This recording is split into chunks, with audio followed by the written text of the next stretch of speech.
This is Monday School. It's Wally's take on what he learned at church. Or at least the parts he understood.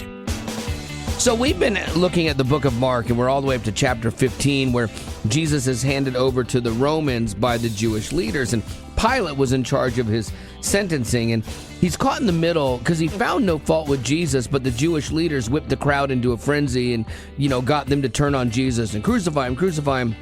And the Bible says, wanting to satisfy the crowd, he sentenced Jesus to be crucified. So wanting to satisfy the crowd went against his better judgment, went against his gut, because he's like, I find no fault in this guy. And it even went against his wife, who was like, I had a dream, you shouldn't do this. And he's like, okay, honey.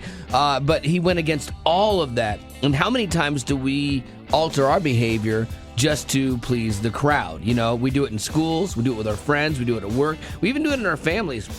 And so many times we know what we're supposed to do, but we choose to go along with the crowd. So we either choose silence or compliance, and they're kind of the same thing in a lot of ways. So to encouragement, for us, the encouragement for all of us is to be bold in our faith, but it doesn't mean that we have to use a bullhorn and a picket sign. We should not be afraid of speaking the truth, but we have to do it in love. The Bible says in 1 Corinthians 13, it's so perfect on this. It says, if I speak with the tongue of men and angels, but have not love, I'm a resounding gong or a clanging cymbal. You're just annoying, and you're not making a difference. You're not making an impact when you don't lead with love. And I love this clip from Torrin Wells. He's a singer that we play here, Hills and Valleys guy and everything. And it's a great reminder of how to be compassionate while not remaining silent. And I know that in our culture, we really value standing up for issues. That's good. I think it's very important that we also learn how to take a seat. Jesus sat at a lot of tables with a lot of different people, and he never changed who he was.